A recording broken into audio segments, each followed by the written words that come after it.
the Viking Wars.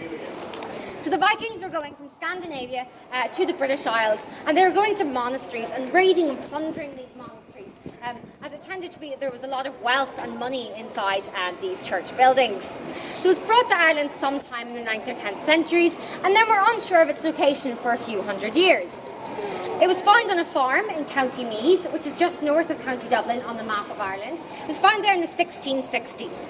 Now, as I mentioned earlier, Ireland was a really dangerous place in the 1600s. There was a lot of wars going on, and so that whenever the Book of Kells was found, it was given to Trinity for safekeeping. It's been in our possession ever since. It used to be one manuscript text, but it was divided into the 4 Gospels of Matthew, Mark, Luke and John in the 1950s, and this is just for preservation purposes.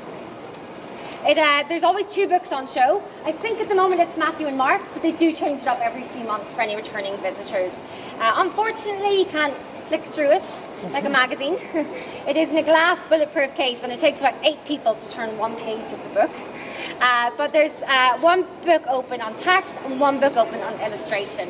There's loads more of the illustrations from within the books, which are enlarged and on the walls around you and in the literature around you. You'll see how amazing it is and how well it's lasted. If you think about it, it's well over 1,000 years old. And the reason it's lasted so well is because it's written on vellum, which is calf skin, the skin of a small cow. And the inks which were used are not like the inks which we would use today. Rather, they were made from things like crushed beetles, crushed up plants, chemicals like arsenic, and they've remained really vibrant and intact on the vellum. They've hardly been affected by human touch or by direct sunlight at all.